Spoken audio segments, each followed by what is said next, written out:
جانوروں کے حقوق، سیریل نمبر 124، 17 رجب المرجب سن 1424 ہجری مطابق 15 ستمبر سن 2003 عیسوی بروز پیر بعد نماز ظہر۔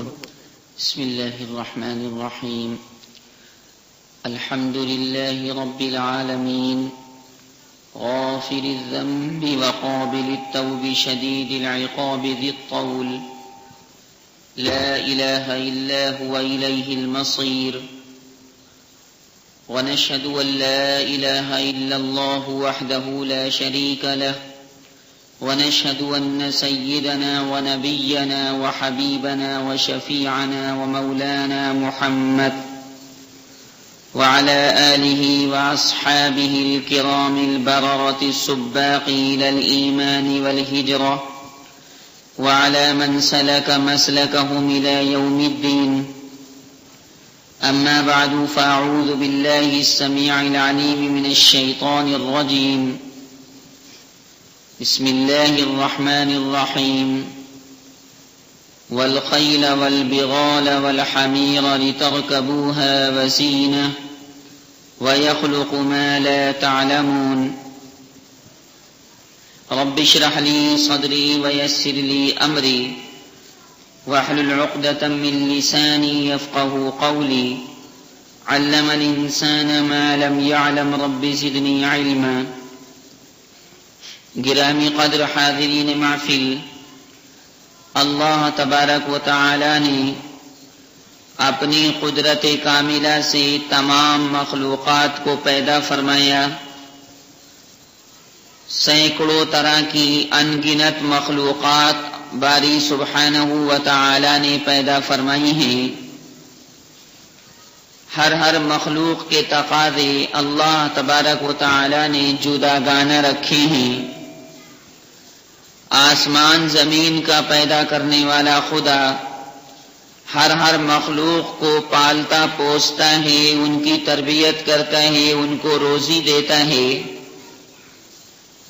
یہ انگنت مخلوقات اللہ سبحانہ و تعالی نے انسان کی خدمت کے واسطے پیدا فرمائی ہیں، اور ساری مخلوقات انسان کی خدمت میں لگی ہوئی ہیں.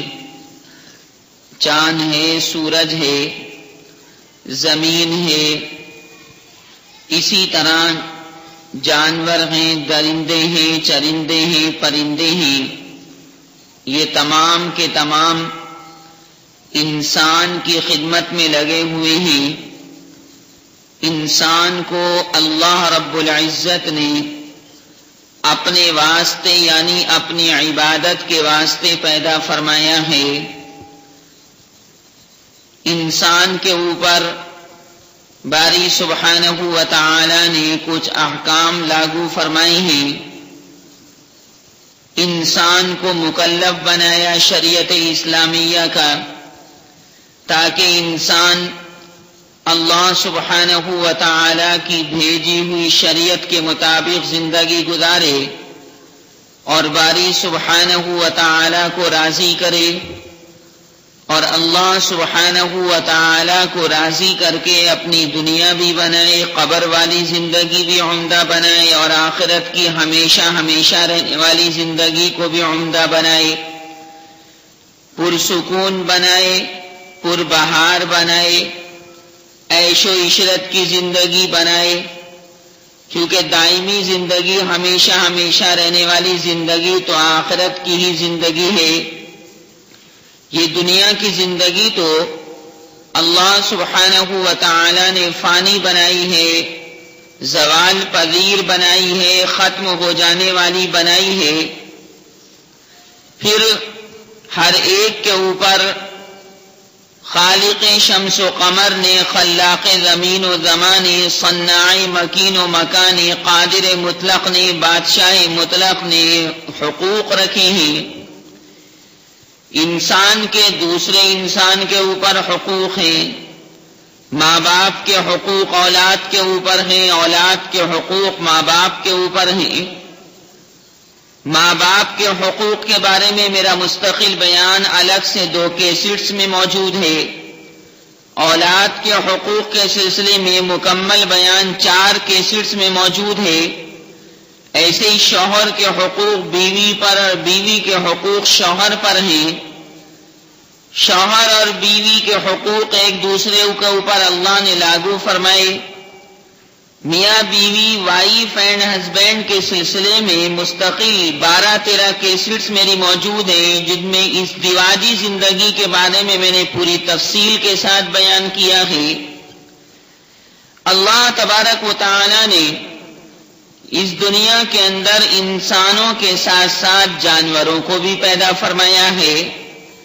گائے ہے، بیل ہے، بھینس ہے، بکری ہے اور دوسری طرح کے جانور ہیں.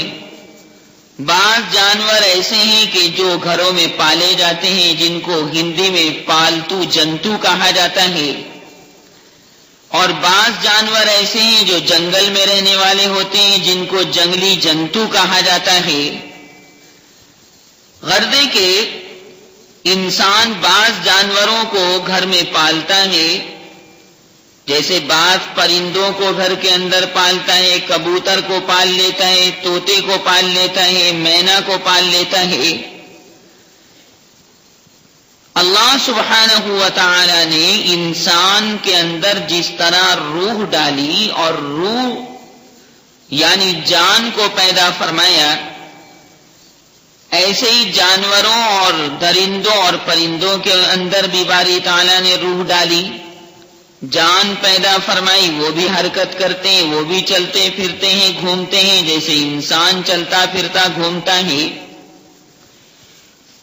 پھر باری سبحانہ و تعالیٰ کی یہ کتنی بڑی شان کریمی کہ انسانوں کو خاص طور سے مسلمانوں کو حکم دیا کہ وہ ایک دوسرے کو ستائیں نہیں، ایک دوسرے کو ایذا رسانی نہ کریں. تکلیف پہنچانا، ایذا پہنچانا انسانوں کے آپس میں یہ تو بالکل قطعاً حرام اور ناجائز ہے. لیکن اگر انسان کسی جانور کو تکلیف پہنچانا چاہے، کسی پرندے یا درندے کو تکلیف پہنچانا چاہے، خواہ مخواہ ایسا کام کرنا چاہے، تو باری سبحانہ و تعالی نے جانوروں اور پرندوں کو تکلیف دینا بھی ناجائز قرار دیا ہے. میرے سچے آقا صلی اللہ علیہ وسلم نے جس طرح انسانوں کے آپسی اور باہمی حقوق کو احادیث کریمہ میں بیان فرمایا ہے، تفصیل کے ساتھ، تشریح کے ساتھ، توضیح کے ساتھ، اسی طرح جانوروں کے حقوق جو انسان کے اوپر شریعت اسلامیہ میں لاگو کیے گئے ہیں، ان کی تفصیل بھی سرکار مدینہ صلی اللہ علیہ وسلم نے بیان فرمائی ہے. انسان جس طرح اپنی راحت کو پسند کرتا ہے، آرام کو پسند کرتا ہے، اسی طرح جانوروں کی راحت اور جانوروں کو سکون دینا انسان کے اوپر لازم کر دیا گیا. آدمی اگر جانور کا مالک ہے تو جانور کی دیکھ بھال اس کے اوپر لازم ہے، جانوروں کا کھانا پینا اس کے اوپر لازم کر دیا گیا ہے. نبی کریم صلی اللہ علیہ وسلم نے اس کی پوری تفصیل بیان فرمائی. جانوروں کے حقوق بھی شریعت اسلامیہ کے اندر بیان فرمائے گئے. عن ابی ہریرہ رضی اللہ عنہ قال قال رسول اللہ صلی اللہ علیہ وسلم اذا سافرتم في الخصب فاعطوا الابل حقها من الارض وإذا سافرتم في السنة فأسرعوا عليها السير وفي رواية إذا سافرتم في السنة فبادروا بها نقيها رواه مسلم.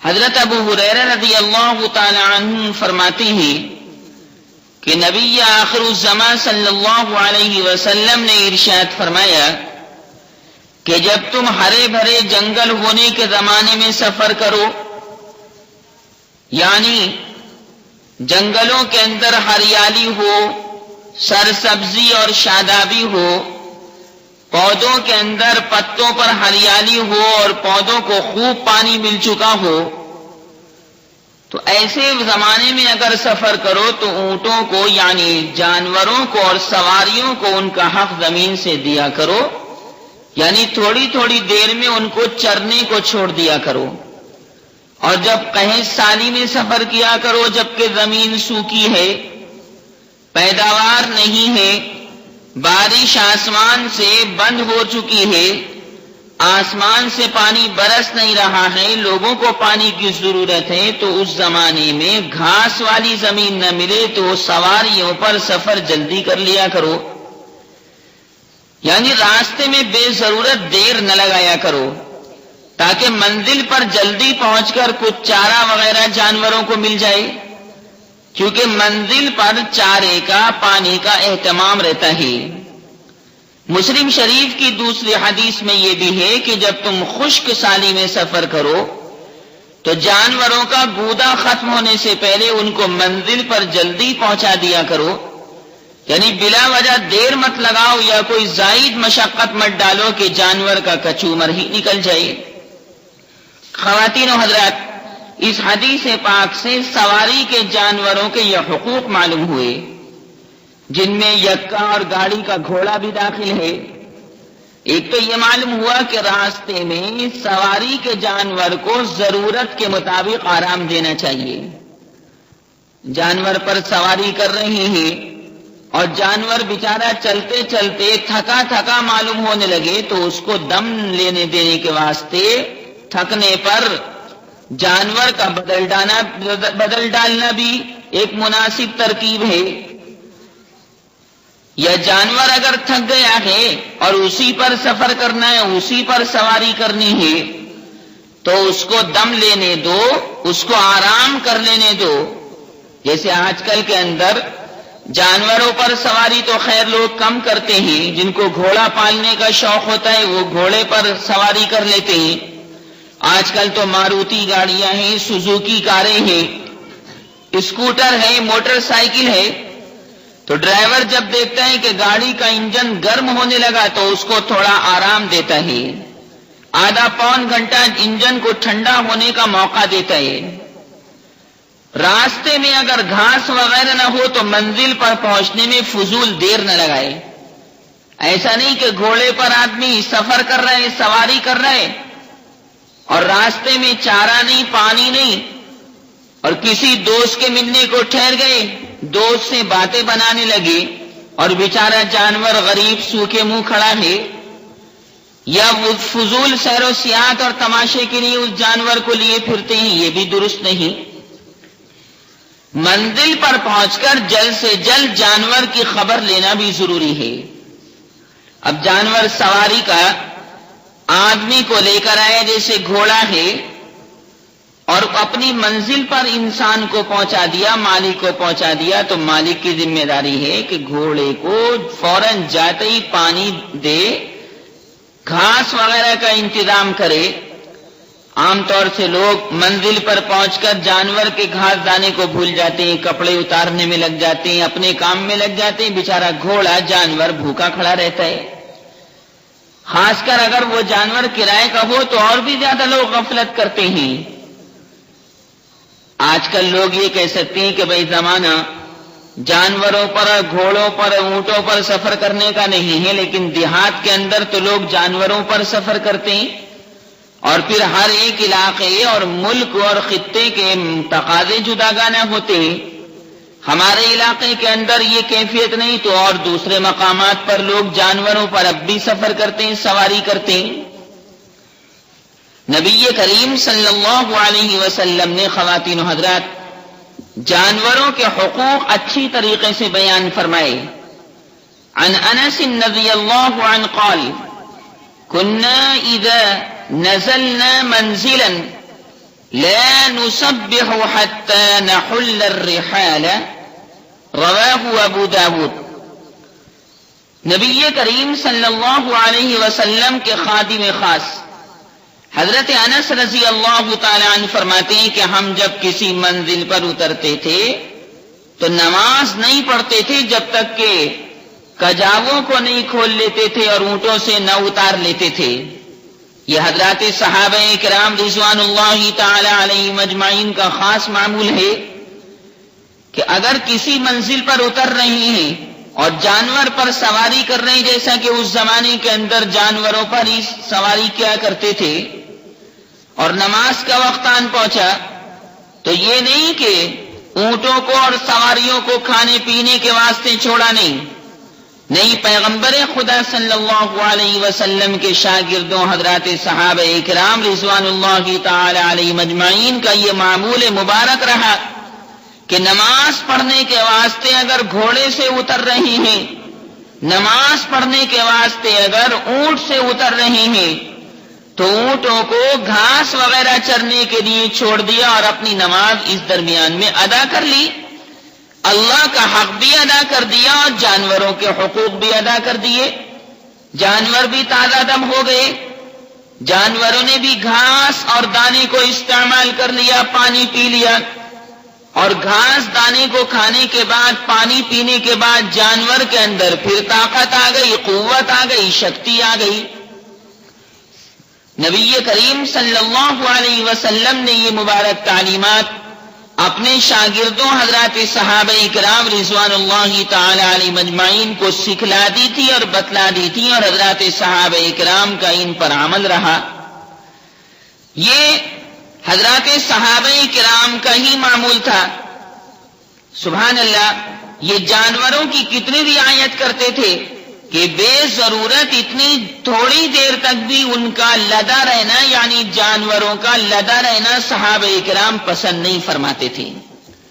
تبھی تو اللہ تبارک و تعالی نے ایمان والے صحابہ کرام کی قرآن پاک میں مختلف مقامات پر تعریف اور توصیف فرمائی، اور یہ ارشاد فرما دیا کہ اللہ تبارک و تعالی نے پیغمبر خدا صلی اللہ علیہ وسلم کے شاگردوں کو تقوی کے لیے جانچ لیا، ایمان اور اسلام کے لیے جانچ لیا، اور یہ بات سب لوگوں کے سامنے آیا کر دی کہ واقعی حضور اکرم صلی اللہ علیہ وسلم اچھے، تو آپ صلی اللہ علیہ وسلم کا ساتھ دینے والے، ایمان والے، اسلام والے، تقوی والے، توحید کا پرچم بلند کرنے والے صحابہ کرام بھی بہت اچھے۔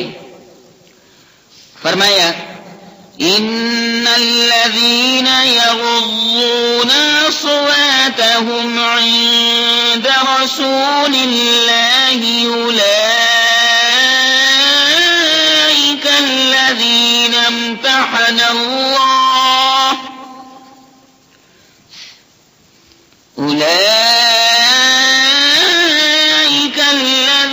امتحن الله قلوبهم للتقوى لهم مغفرة وأجر عظيم۔ جب صحابہ کرام جانوروں کا اتنا خیال رکھتے تھے تو ظاہر ہے کہ آپس میں باہمی طور پر ایک دوسرے کا کتنا خیال رکھتے ہوں گے۔ ایمان والوں کے بارے میں احادیث کریمہ میں یہ بات منقول ہے کہ سفر کرتے کرتے اگر ایک صحابی اور دوسرے صحابی کے بیچ میں پہاڑ حائل ہو گیا اور 1 منٹ کے لیے جدائی ہوئی اور دوسرے منٹ میں ہی دونوں کی ملاقات ہو گئی اور دونوں نے ایک دوسرے کو دیکھ لیا تو فوراً ایک دوسرے کو سلام کرتے تھے، ہدیہ سلام ایک دوسرے کے لیے پیش کرتے تھے کہ سلام کرنے سے اللہ تبارک و تعالی سلامتی کو پیدا فرماتا ہے۔ سلام کے بارے میں میرا مستقل بیان الگ سے موجود ہے، مستقل 1 گھنٹے کی تقریر سلام کے عنوان سے ہے، ایک کیسٹ درود و سلام کے عنوان سے الگ ہے اور سلام کے عنوان سے الگ ہے۔ باری سبحانہ و تعالی نے سلام کرنے والوں کے لیے تو سلامتی رکھی ہے، لیکن جو سلام کا جواب دینے والے ہوتے ہیں ان کو بھی باری سبحانہ و تعالی سلامتی اور سکون اور آشتی عطا فرماتا ہے۔ وَإِذَا حُيِّيتُم بِتَحِيَّةٍ فَحَيُّوا بِأَحْسَنَ مِنْهَا أَوْ رُدُّوهَا إِنَّ اللَّهَ كَانَ عَلَى كُلِّ حسيبا الله لا إله إلا هو ليجمعنكم إلى يوم القيامة لا ريب فيه ومن أصدق من الله حديثا. نبی کریم صلی اللہ علیہ وسلم کے چاہنے والے صحابہ کرام جانوروں کے حقوق کا اتنا خیال رکھتے تھے تو ظاہر ہے کہ اللہ تبارک و تعالی ان کی تعریف و توصیف کیوں نہ کرتا. پیغمبر خدا صلی اللہ علیہ وسلم نے اسی بنیاد پر یہ تمام چیزیں امت کے سامنے پیش فرما دی. عن ابن عمر رضی اللہ تعالی عنہما قال سمعت رسول اللہ صلی اللہ علیہ وسلم ينهى ان تصبر بهيمة او غيرها للقتل متفق علیہ. حضرت عبداللہ ابن عمر رضی اللہ تعالی عنہ فرماتے ہیں کہ میں نے سرکار مدینہ صلی اللہ علیہ وسلم کو یہ فرماتے ہوئے سنا کہ آپ اس حرکت سے منع فرماتے تھے کہ کسی جانور کو یا غیر جانور کو مثلا انسان کو قتل کے لیے باندھ کر کھڑا کیا جائے. یہ حدیث پاک بخاری شریف اور مسلم شریف دونوں میں ہے. بہت سے لوگ جانور کو قتل کرنے کے لیے پہلے ہی باندھ کر کھڑا کر دیتے ہیں, باندھ کر پہلے سے بہت دیر پہلے سے ڈال دیتے ہیں. غلط ہے. اس میں جانور کے لیے تکلیف ہے اور اللہ تبارک و تعالی نے تکلیف دینے کو منع فرما دیا ہے. اندازہ لگائیے کہ وہ نبی کہ جس نے لوگوں کے سامنے اللہ تبارک و تعالی کے حکم سے یہ حقوق پیش فرمائے, وہ نبی کتنا رحمت والا ہوگا اور وہ نبی کتنا محبت والا مودت والا ہوگا. تبھی تو آسمان زمین کے پیدا کرنے والے خدا نے پیغمبر صلی اللہ علیہ وسلم کو تمام عالموں کے لیے قرآن پاک میں رحمت فرمایا ہے. باری سبحانہ و تعالی نے ارشاد فرمایا کہ میرے نبی کو تم کیا سمجھتے ہو, میرے پیغمبر کو اور میرے رسول کو تم کیا سمجھتے ہو. میں نے آمنہ کے در یتیم عبداللہ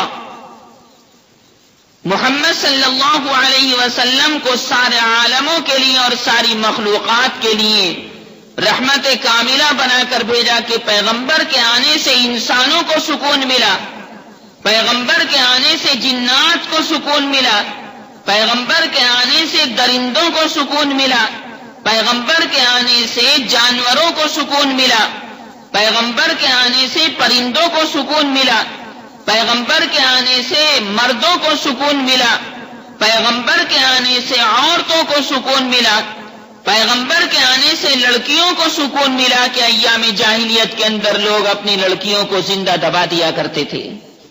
یہ تو پیغمبر کا وجود باوجود ہے کہ پیغمبر نے آ کر لوگوں کو یہ بتلایا کہ ہرگز کوئی آدمی اپنی پیدا ہونے والی لڑکی کو زمین کھود کر نہ دبائے, ہرگز کوئی آدمی لڑکی کو زندہ دفن نہ کرے.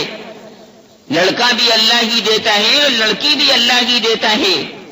جس گھر میں اللہ نے لڑکی عطا فرما دی وہ بھی اللہ سبحانہ و تعالی کے حکم سے ہے. بعض گھرانے کے لوگ, بعض خاندان والے ایسی عورتوں کو کہ جن کو اللہ نے لڑکا نہیں دیا, لڑکیاں ہی لڑکیاں پیدا ہوئی, تانا دیتے ہیں کہ یہ بہو منحوس ہے. توبہ توبہ, یہ عورت نحوست والی ہے کہ لڑکا پیدا ہی نہیں کرتی بلکہ لڑکیاں پیدا کرتی رہتی ہے. تو اس عورت کے ہاتھ میں تو کچھ نہیں.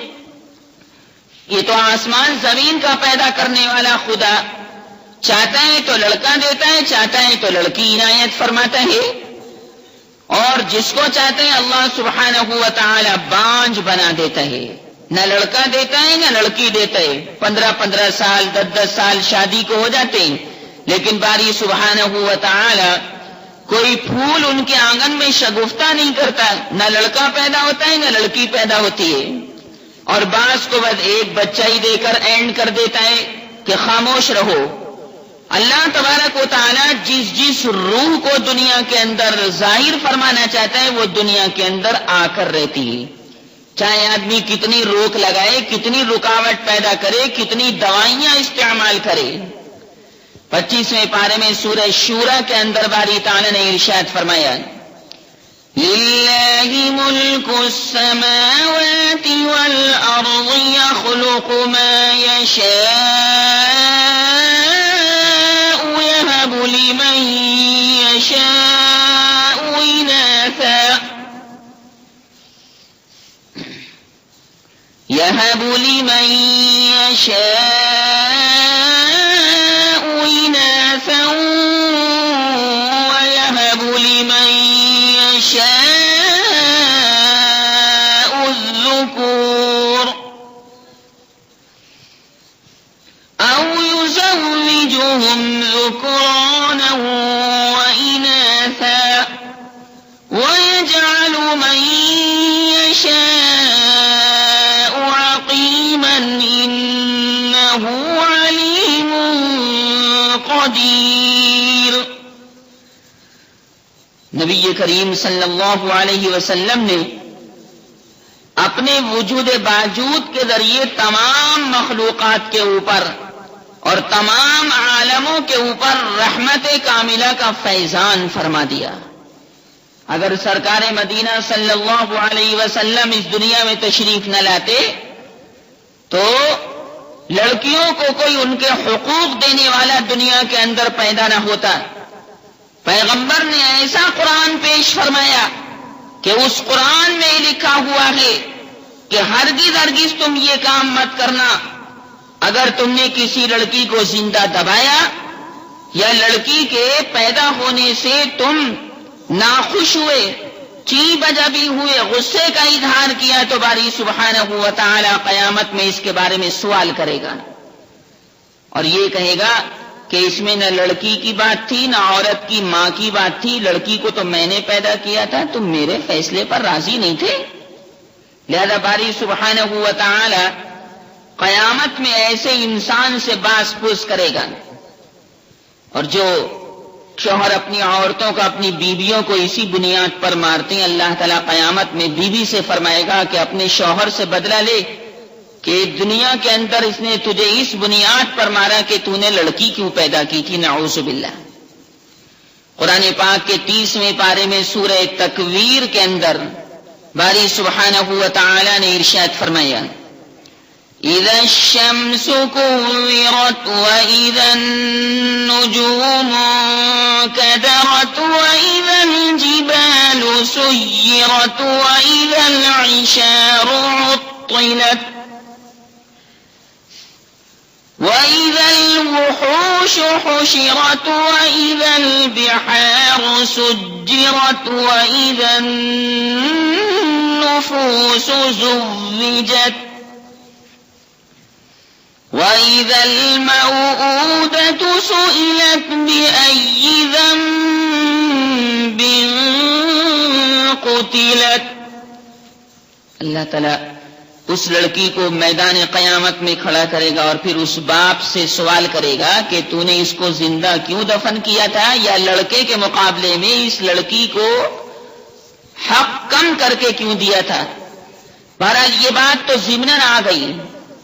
میں عرض یہ کر رہا تھا کہ باری سبحانہ و تعالی نے نبی آخر الزمان صلی اللہ علیہ وسلم کی ذات قدسی صفات کے ذریعے جانوروں کے حقوق کو بھی شریعت اسلامیہ میں واشگاف فرما دیا، اور سرکار مدینہ صلی اللہ علیہ وسلم نے کوئی حق امت، جیسے بعض لوگ کرتے خرگوش کو باندھ دیا یا بلی کو باندھ دیا یا کتے کو باندھ دیا اور اس کے اوپر گولی چلاتے رہتے ہیں، یا اس کے اوپر مٹی کے ڈھیلے مارتے رہتے ہیں، یا اس کے اوپر لکڑی پھینک پھینک کر مارتے رہتے ہیں۔ نبی کریم صلی اللہ علیہ وسلم نے اس سے منع فرمایا، اور اس کی وجہ بھی وہی ہے کہ اس سے جانور کو تکلیف ہوتی۔ آپ کا تو کھیل ہو گیا اور جانور کو تکلیف پہنچ رہی ہے۔ اللہ تبارک و تعالی نے خواتین حضرات جانور کی بھی قسمت بنائی، اور جانور کی قسمت سے بھی مالک کو اللہ تبارک و تعالی کچھ نہ کچھ روزی ضرور عنایت فرماتا ہے، کیونکہ اللہ نے جس طرح انسان کے کھانے پینے کی ذمہ داری اپنے اوپر لی ہے، ایسے ہی جانوروں اور پرندوں اور درندوں، تمام جانداروں، تمام چوپاؤں کے رزق کی ذمہ داری بھی آسمان زمین کے پیدا کرنے والے خدا کے اوپر ہے۔ 12ویں پارے کی پہلی آیت میں یہ مضمون موجود ہے۔ اس سے معلوم ہوا کہ جیسے انسان کی قسمت ہوتی ہے اور جیسے انسان کا نصیب ہوتا ہے، ایسے ہی جانوروں کا بھی نصیب ہوتا ہے، اور اسی طرح درندوں اور پرندوں کا بھی نصیب ہوتا ہے، اور تقدیر ان کے بارے میں بھی چلتی ہے۔ تبھی تو آپ نے دیکھا ہوگا کہ ایک کتا 1 سال میں مر جاتا ہے، دوسرا 2 سال بھی نہیں مرتا۔ معلوم یہ ہوا کہ یہ جانور بھی اللہ کے یہاں سے عمر لے کر آتے ہیں۔ وَمَا مِن دَابَّةٍ فِي الْأَرْضِ إِلَّا عَلَى اللَّهِ رِزْقُهَا وَيَعْلَمُ مُسْتَقَرَّهَا وَمُسْتَوْدَعَهَا كُلٌّ فِي كِتَابٍ مُبِينٍ۔ باری تعالیٰ نے ہماری اور آپ کی شریعت کو جامع، مانع، کامل، مکمل بلکہ اکمل بنایا ہے۔ پیغمبر خدا صلی اللہ علیہ وسلم کے وجود باوجود کے ذریعے اللہ نے اسلامی شریعت کو مکمل فرما دیا۔ جو احکام اور جو چیزیں حلال اور حرام کی اللہ تبارک و تعالیٰ کو امت کو عنایت فرمانی تھی، وہ سرکار مدینہ صلی اللہ علیہ وسلم کی ذات گرامی کے ذریعے بتلا دی، جتلا دی، عنایت فرما دی۔ مامورات اور منہیات دونوں پیغمبر صلی اللہ علیہ وسلم نے بیان فرما دیے۔ دین ناقص نہیں، دین ادھورا نہیں۔ جیسے بعض لوگ کہہ دیتے ہیں کہ دین ادھورا ہے، اس میں ایسا بھی ہونا چاہیے اور ایسا بھی ہونا چاہیے اور ایسا بھی ہونا چاہیے۔ حضرت علی فرماتے ہیں رضی اللہ عنہ، اگر دین کا تعلق انسان کی رائے سے ہوتا تو نہ معلوم انسان دین کو، شریعت کو، مذہب کو کتنا زبردست بڑا کھلونا بنا دیتے۔ آج بھی لوگ اپنی رائے زنی کرتے رہتے ہیں۔ عالم تو بیچارہ پیچھے رہ جاتا ہے، اور جاہل جو ہے وہ رائے زنی کرتا ہے، جاہل فتویٰ دیتا رہتا ہے، جاہل مسئلے بتاتا رہتا ہے۔ اور یہ پیغمبر صلی اللہ علیہ وسلم نے پہلے ہی بیان فرما دیا کہ قرب قیامت میں ایک زمانہ ایسا آئے گا کہ عالم سے تو لوگ پوچھیں گے نہیں، اور جاہل سے فتویٰ معلوم کرتے پھریں گے، اور وہ جاہل بولتا پھرے گا، اور شریعت میں اپنی رائے اور خیال کو دخل دیتا پھرے گا۔ بہت سی ایسی چیزیں ہیں جو جاہل اپنی رائے سے لوگوں کو بتاتے رہتے ہیں، حالانکہ وہ چیز بالکل الٹی ہوتی ہے۔ اس لیے بار بار میں کہتا رہتا ہوں کہ اچھے متبحر عالم سے، قابل استعداد عالم سے حلال اور حرام کا یا کسی بھی بات کا مسئلہ معلوم کرنا چاہیے، نہ جاہل سے، نہ چلتے پھرتے آدمی سے، نہ معمولی علم رکھنے والے سے، کیونکہ شریعت کے مسائل ان گنت ہیں جو اللہ تبارک و تعالی عالم ربانی کے ذہن میں ڈالتا رہتا ہے۔ اور اس لیے یہ پروگرام بھی رکھا گیا ہے تاکہ اس بہانے سے عورتوں کو، خواتین کو، لڑکیوں کو، مردوں کو، عورتوں کو شریعت کی باتیں معلوم ہوتی رہیں، کیونکہ دوران تقریر احکام بھی آتے ہیں ذہن میں، اور مسائل کا جواب بھی آتا ہے، اور احادیث کی تفصیل بھی آتی ہے، اور قرآن پاک کی آیات کی تفسیر اور تشریح اور توضیح بھی اللہ تعالیٰ بیان کروا دیتا ہے۔ اللہ نے شریعت کو کامل مکمل کیا۔ اب جو چیز شریعت میں نئے طریقے سے داخل کی جاتی ہے وہ بدعت کہلاتی ہے، اور بدعت حرام ہے۔ اللہ تبارک و تعالی بدعت پر عمل کرنے والے کو جہنم میں داخل فرمائے گا۔ سرکار مدینہ صلی اللہ علیہ وسلم پہلے ہی بیان فرما گئے، کل بدعت ضلالہ وکل ضلالۃ فی النار۔ ہر بدعت، ہر نئی چیز جو شریعت میں موجود نہیں اور آدمی اس کو داخل کرے اور دین کا جز بنا دے، فرمایا وہ گمراہی ہے، اور گمراہی انسان کو جہنم کی آگ میں جھونک دینے والی ہے۔ بہت سی چیزیں مسلمانوں نے رسم و رواج کے طور پر داخل کر رکھی ہیں، بہت سی چیزیں مسلمانوں نے اپنے معاشرے میں، اپنی سوسائٹی میں غیر اسلامی اور غیر قرآنی اور غیر مسنون داخل کر رکھی، جن کا شریعت میں کوئی وجود نہیں۔ جیسے روٹی بوٹی داخل کر رکھی ہے جو آج کے دن لوگ مناتے ہیں، شریعت سے اس کا کوئی تعلق نہیں۔ اور شریعت یہ صرف امروہہ میں وبا ہے، ہندوستان میں کہیں بھی نہیں، پوری دنیا میں کہیں نہیں، آس پاس کے علاقوں میں آپ جا کر دیکھیں، لوگ کہتے ہیں آج کے دن میں گوشت اچھا ملتا ہے لہذا ہم پکاتے ہیں۔ رسم کے دن کوئی چیز کرنا جو جائز بھی ہو ناجائز ہو جاتی ہے، جیسے شب برات کا حلوہ، کون منع کرتا ہے حلوہ کھانے کو، لیکن عین شب برات کے دن نہیں بنانا چاہیے تاکہ بدعت ختم ہو اور سنت غالب ہو۔ نبی کریم صلی اللہ علیہ وسلم کا پاک طریقہ امت کے سامنے جاری اور ساری ہو۔ لوگ بدعات پر عمل کرتے ہیں اور جو سنتیں ہیں ان کو پامال کرتے ہیں، حالانکہ ایک مردہ سنت کو زندہ کرنا 100 مقبول شہیدوں کا ثواب رکھتا ہے۔ من احیا سنتی عند فساد امتی فلہ اجر 100 شہید، رواہ مسلم۔ فرمایا میرے سچے آقا صلی اللہ علیہ وسلم نے، جس نے میری ایک مردہ سنت کو زندہ کیا جس کے اوپر لوگوں نے عمل کرنا چھوڑ دیا ہو اور وہ اس سنت کو زندہ کرے اور لوگوں میں اس کو پھیلائے تو 100 مقبول شہیدوں کا ثواب ایسے انسان کو اللہ تبارک و تعالی عنایت فرماتے ہیں۔ تو خیر شریعت تو بالکل کامل اور مکمل ہے، اس لیے اس روٹی بوٹی کے تہوار کو بھی چھوڑ دینا چاہیے۔ ہمارے یہاں شریعت میں، اسلام میں، قرآن میں، حدیث میں اس کا کوئی ذکر نہیں، یہ وبا صرف امروہہ کے اندر چلتی ہے۔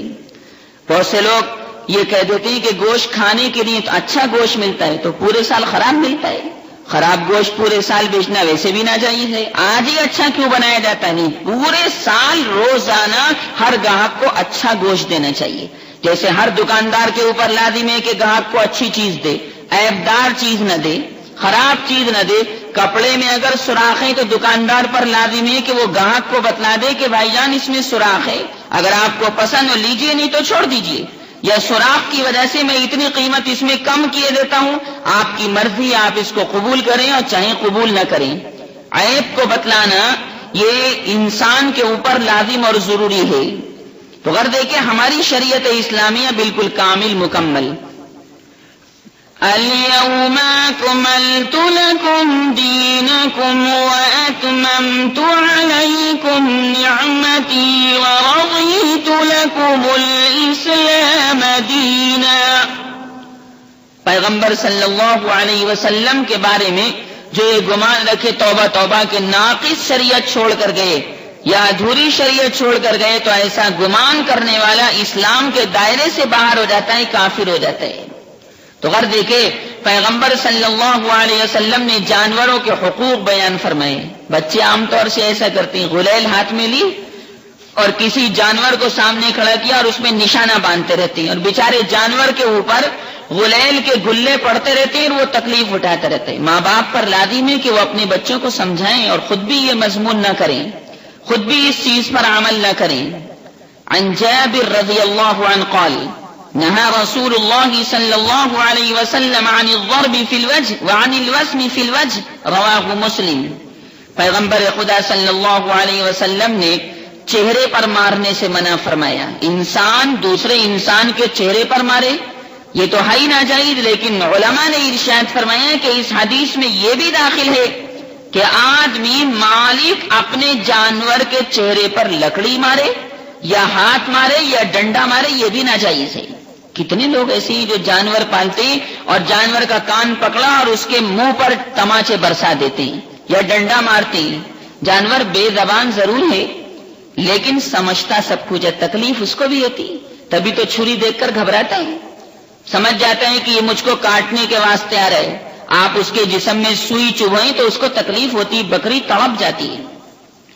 پیغمبر خدا صلی اللہ علیہ وسلم نے یہ ساری چیزیں اس لیے بیان فرمائی کہ آدمی جانوروں کو تکلیف دینے سے باز آ جائے۔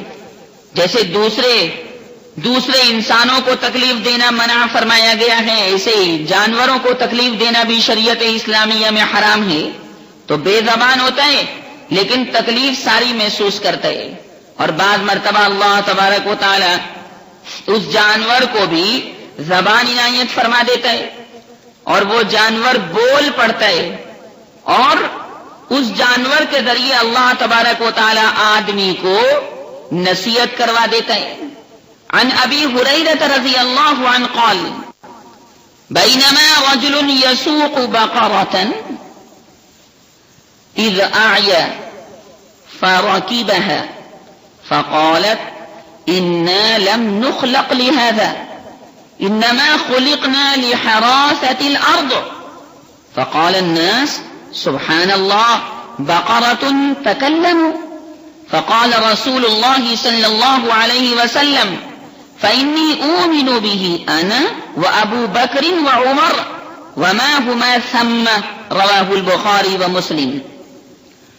حضرت ابو ہریرہ رضی اللہ تعالی عنہ فرماتے ہیں کہ ایک آدمی کا ایک بیل تھا، وہ بیل ہانکا کر لے جا رہا تھا. آدمی بھی زمین پر چل رہا تھا اور بیل بھی زمین پر چل رہا تھا. اب چلتے چلتے چلتے چلتے جب وہ آدمی تھک گیا تو بیل بھی چل رہا تھا، وہ آدمی بھی چل رہا تھا تو بیل بھی تھک گیا تھا. تو وہ تھکنے والا انسان، تھکنے والا مالک اس تھکنے والے بیل پر سوار ہو گیا. بیل تھکا ہوا تھا، کافی دیر اس کو چلتے ہوئے ہو گئی تھی. اب جیسے ہی مالک تھکا ہوا، مالک تھکے ہوئے بیل پر سوار ہوا تو اللہ نے اس بیل کو زبان دی اور اس بیل نے اپنے مالک سے کہا کہ مالک، ہم جانور اس لیے پیدا نہیں کیے گئے کہ ہم پر آپ خامخواہ تھکنے کی حالت میں بھی سواری کریں. ہم تو آپ کی صرف زمین کی کھیتی باڑی کے لیے پیدا کیے گئے ہیں. جانور بیل کو بولتا ہوا دیکھ کر سارے لوگوں نے تعجب کیا اور سارے لوگوں نے بیل کو بولتا ہوا دیکھ کر کہا سبحان اللہ، یہ بیل بھی آدمیوں کی طرح بولتا ہے. یہ سن کر رسول اللہ صلی اللہ علیہ وسلم نے فرمایا ارے تم اس پر کیا تعجب کرتے ہو؟ میں رسول اللہ اس بات پر یقین رکھتا ہوں کہ اللہ جس نے اس بیل کو پیدا کیا وہ اس کو بلوانے پر بھی قادر ہے. میں اس بات پر یقین رکھتا ہوں اور میرے دونوں ساتھی ابو بکر اور عمر بھی اس بات پر یقین رکھتے ہیں کہ اللہ جب چاہے جیسے چاہے جانوروں کو بلوا دے. وہ جانوروں کو بھی زبان دے سکتا ہے. اور جس وقت آپ نے حضرت ابو بکر اور عمر کے بارے میں یہ بات فرمائی تو یہ دونوں وہاں پر موجود نہ تھے. اس سے ایک بات یہ معلوم ہوئی کہ اللہ نے انسان کو بولنے والا بنایا، زبان دی. وہ الف با تا سا جیم ہا خا تمام یہ حروف تہجی اپنی زبان سے ادا کرتا ہے. اردو اور عربی کے یہ حروف ہیں الف با تا سا جیم ہا خا دال ذال را زا سین شین صا ضا طا ظا عین غین فا قاف کاف لام میم نون واو ہا یا. یہ حروف انسان اپنی زبان سے نکالتا ہے. ہر زبان کے حروف تہجی مختلف بنائی گئی ہیں. اردو اور عربی میں اور فارسی میں یہ حروف متعین ہیں. انگلش میں A B C D E F G H I J K L M N O P Q R S T U V W X Y Z یہ حروف تہجی ہیں. تو غرض ہے کہ اللہ نے انسان کو ناطق بنایا، بولنے والا بنایا، صاحب زبان بنایا اور پھر اس کی زبانیں مختلف رکھی کہ کوئی انسان اردو بولتا ہے، کوئی ہندی بولتا ہے، کوئی عربی بولتا ہے، کوئی فارسی بولتا ہے، کوئی سنسکرت بولتا ہے، کوئی فرینچ بولتا ہے، کوئی ملیالم بولتا ہے، کوئی چینی بولتا ہے، کوئی ترکی بولتا ہے، کوئی ایرانی بولتا ہے، کوئی افغانی بولتا ہے، کوئی دوسری زبان تورانی استعمال کرتا ہے. اللہ نے زبانوں کا اختلاف رکھا اور قرآن پاک میں فرمایا کہ یہ بھی مجھ خدا کی قدرت کاملہ کا ایک نمونہ ہے کہ تم کوئی اور زبان بولتے ہو اور دوسرے ملک کا آدمی کوئی اور زبان بولتا ہے. کوئی انگلش بولتا ہے، کوئی فارسی کے اندر بات کرتا ہے. اللہ نے فرمایا کہ یہ بھی مجھ خدا کی قدرت کاملہ کا نمونہ ہے، اسی کو دیکھ کر تم میرے وجود کو مان لو. فرمایا وَمِنْ آيَاتِهِ خَلْقُ السَّمَاوَاتِ وَالْأَرْضِ وَاخْتِلَافُ أَلْسِنَتِكُمْ وَأَلْوَانِكُمْ فِي ذَلِكَ لَآيَاتٍ لِلْعَالِمِينَ. 21ویں پارے میں سورہ روم کے 3 رکوع کی آیت کریمہ جو میں نے آپ کو ابھی سنائی، اللہ تبارک و تعالی نے اس بیل کو زبان عنایت فرما دی. اور یہ واقعہ جو میں نے آپ کو ابھی سنایا بیل کے بولنے کا بخاری شریف اور مسلم شریف میں ہے. کبھی افسانہ سمجھو اور جھوٹی کہانی سمجھو نہیں، حدیث پاک میں بخاری شریف اور مسلم شریف کے اندر یہ واقعہ موجود ہے.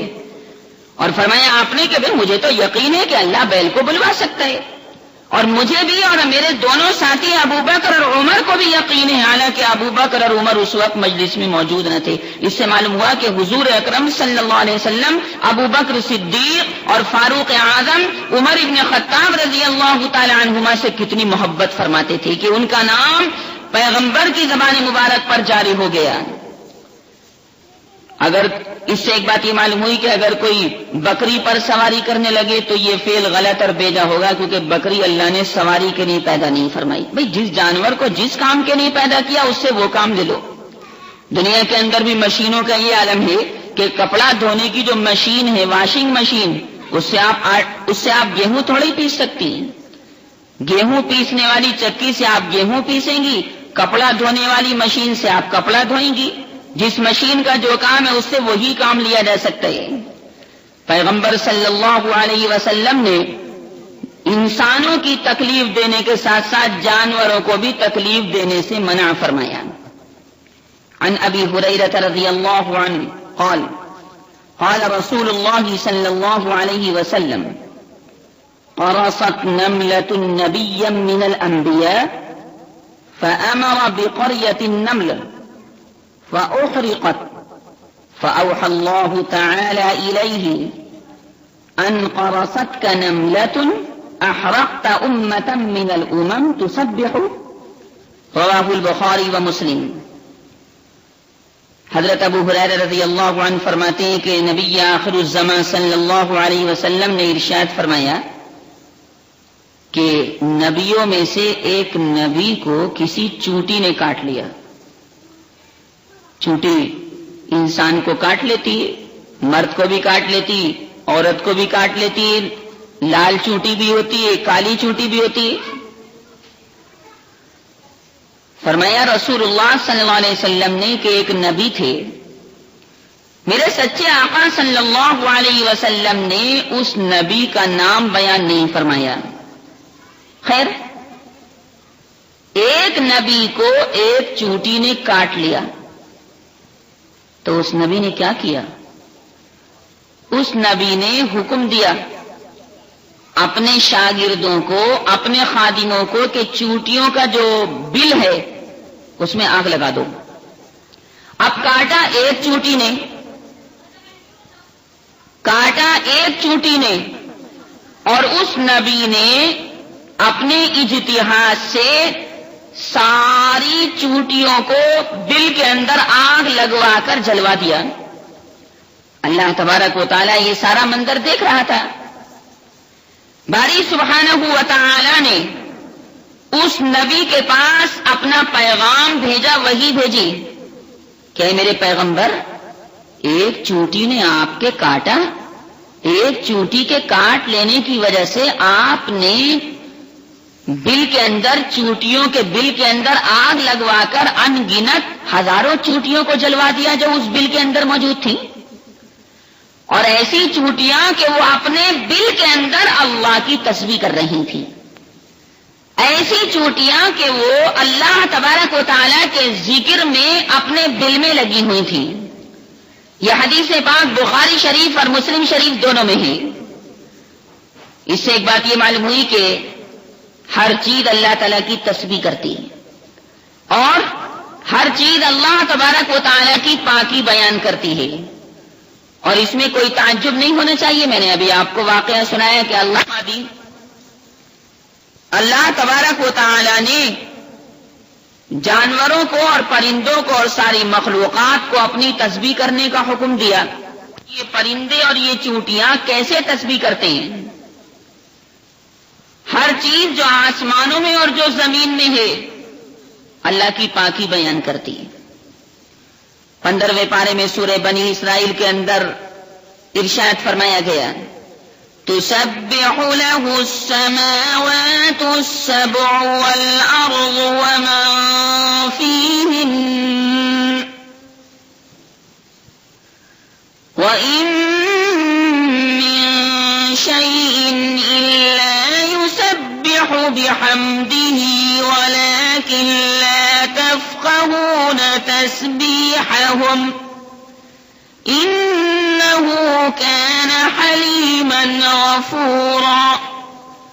فرمایا ساتوں آسمان اور ساتوں زمینیں اور جو مخلوقات ساتوں آسمانوں اور ساتوں زمینوں میں ہیں سب اللہ کی پاکی بیان کرتی ہیں اور یہ کہتے رہتی ہیں اللہ ہر عیب سے پاک ہے، اللہ ہر عیب سے پاک ہے، اللہ ہر غلطی سے پاک ہے.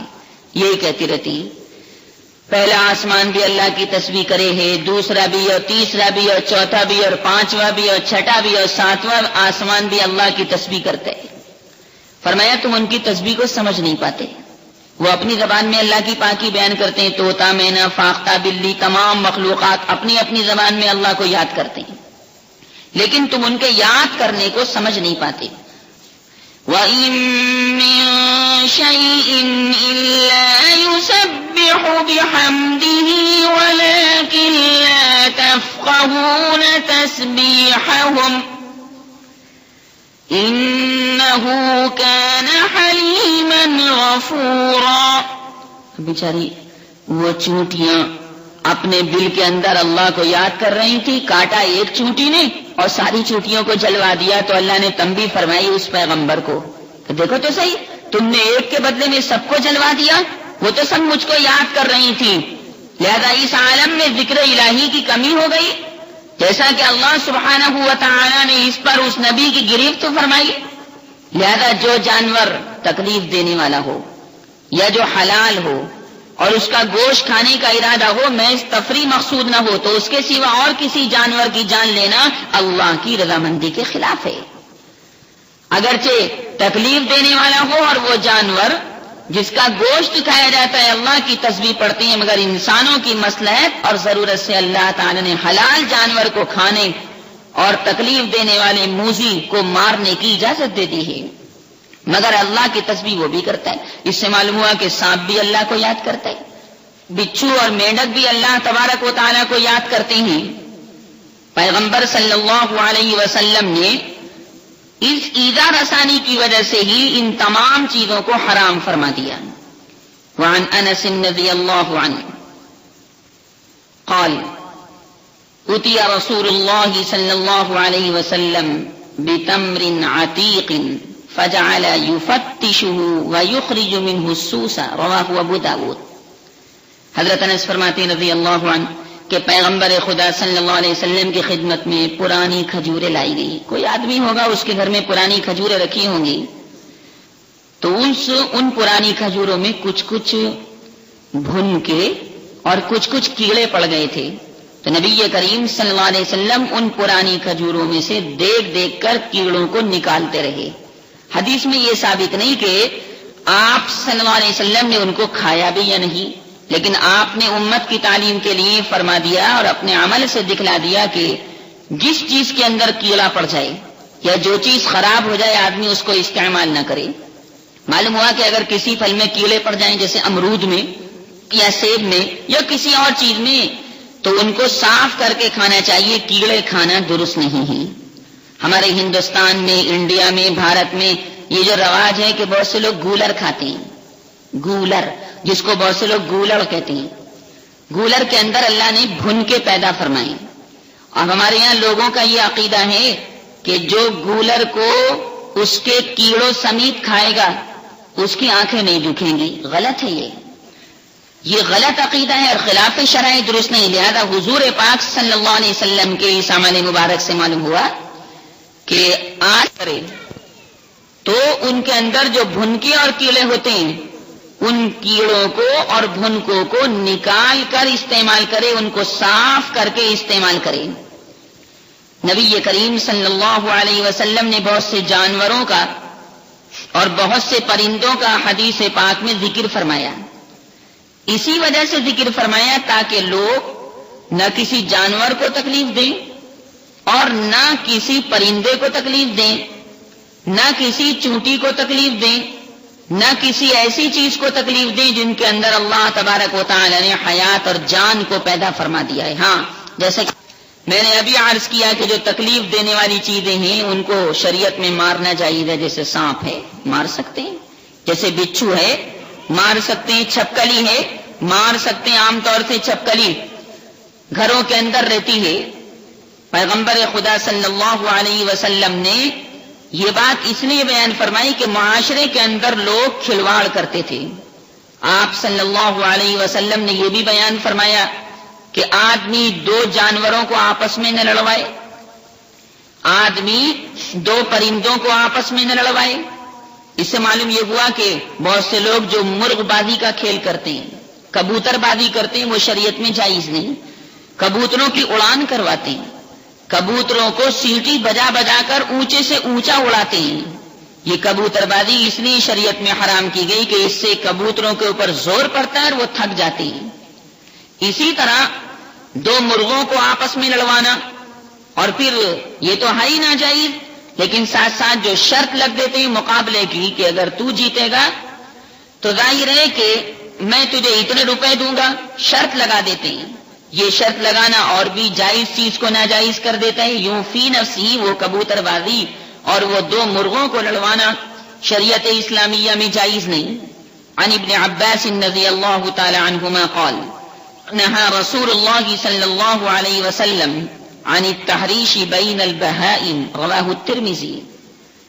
عبداللہ ابن عباس رضی اللہ تعالی عنہما فرماتے ہیں کہ پیغمبر صلی اللہ علیہ وسلم نے جانوروں میں لڑائی کرانے سے منع فرمایا ہے. مرغے بازی، بٹیر بازی، مینڈھے لڑانا، بکروں کو آپس میں لڑوانا، کبوتروں کو آپس میں لڑوانا، اسی طرح کسی اور جانور کو لڑانا، سب اسی ممانعات میں داخل ہے اور سب حرام ہے، کیونکہ اس میں خواہ جانور کو اور پرندے کو تکلیف دینا ہے. اور اسی سے معلوم ہوا کہ بہت سے گاڑی چلانے والے، جیسے بھینسا گاڑی چلانے والے، بیل گاڑی چلانے والے جب مقابلے پر آتے ہیں نا تو دو گاڑی والے آپس میں مقابلہ کر لیتے ہیں کہ میری گاڑی آگے نکلے، تیری گاڑی آگے نکلے، اور اپنے بھینسوں کو مارتے ہیں، اپنے بیلوں کو مارتے ہیں. بیچارے وہ بھاگتے بھاگتے بیل ہانپ جاتے ہیں. بھینسا گاڑی والا بھینسا گھانپ جاتا ہے. عام طور سے گاؤں میں ایسا دیکھنے کو ملتا ہے. اور بعض اوقات اس مقابلے بازی میں جو سواریاں سوار ہیں ان کے بھی چوٹ لگ جاتی ہے. تو غرض ہے کہ یہ ساری چیزیں حرام ہیں. اور گھوڑ دوڑ جس میں جوا نہ ہو وہ اس سے مستثنا ہے، کیونکہ گھوڑا جہاد کا آلہ ہے. نبی کریم صلی اللہ علیہ وسلم نے جانوروں کو برا بھلا کہنے سے اور جانوروں کو گالی دینے سے بھی منع فرمایا حدیث پاک کے اندر. آدمی جانور کو تکلیف دیتا رہتا ہے اور یہ سمجھتا ہے کہ میں بہت اچھا کام کر رہا ہوں، حالانکہ وہ جانور بد دعا دیتا رہتا ہے اور زبان حال سے تڑپ تڑپ کر یہ کہتا ہوا مر جاتا ہے، لکھ کر ہمارا نام زمین پر مٹا دیا، لکھ کر ہمارا نام زمین پر مٹا دیا، ان کا تو کھیل خاک میں ہم کو ملا دیا. مطلب کہنے کا یہ ہے کہ جانور تو بیچارہ اپنی جان سے چلا گیا اور ان کا انسان کا کھیل ہو گیا. عام طور سے بچے کیا کرتے ہیں، گھر میں چوہے ہو جاتے ہیں تو زندہ چوہیا کو، چوہے کو پکڑ کر اس کی دم میں دھاگا باندھ دیتے ہیں اور اس کو لیے پھرتے ہیں. شریعت میں کہا گیا ہے کہ اس کو جان سے مار دو لیکن اس کو تکلیف نہ دو. جیسے ذبح کرتے وقت کہا گیا کہ چھری کو تیز کر لو. ایک جانور کے سامنے دوسرے جانور کو مت کاٹو. ایک جانور کھڑا ہے، ایک بکرا کھڑا ہے، اس بکرے کے سامنے دوسرے بکرے کو زمین پر لٹا کر چھری پھیر رہے ہیں. شریعت میں ناجائز کہا گیا ہے، کیونکہ دیکھنے والے بکرے کو فوراً یہ محسوس ہوتا ہے کہ اب یہ مجھے بھی کاٹ دے گا، میرے اوپر بھی چھری پھیر دے گا. اب اندازہ لگائیے کہ جس خدا نے جانوروں کا اتنا خیال رکھا اس نے انسانوں کا کتنا خیال رکھا ہوگا. جو شریعت کے مکلف ہیں، بکرے پر تو شریعت لاگو نہیں ہے، جانوروں پر، پرندوں پر شریعت لاگو نہیں، لیکن باری سبحانہ و تعالی نے کتنا رحم و کرم کا معاملہ فرمایا. اس لیے سرکار مدینہ صلی اللہ علیہ وسلم کو قرآن پاک میں باری تعالی نے رحمت للعالمین فرمایا ہے. اور یہ ساری محفل سجائی گئی سرکار مدینہ صلی اللہ علیہ وسلم کے وجود باجود کی وجہ سے. باری تعالی مجھے بھی عمل کی توفیق اردانی فرمائے اور آپ حضرات کو بھی. وآخر دعوانا الحمدللہ رب العالمین. یا رب صلی وسلم دائما ابدا على حبيبك خير الخلق كلهم. اللهم صل وسلم وبارك على سيدنا ونبينا وحبيبنا وشفيعنا ومولانا محمد. اللهم صل على محمد كلما ذكره الذاكرون وعلى آل محمد كلما غفل عن ذكره الغافلون. پروردگار ہمارے تمام صغائر کبائر کو معاف فرما. الہی ہر چھوٹے بڑے گناہوں سے پروردگار الگ رہنے کی توفیق عطا فرما.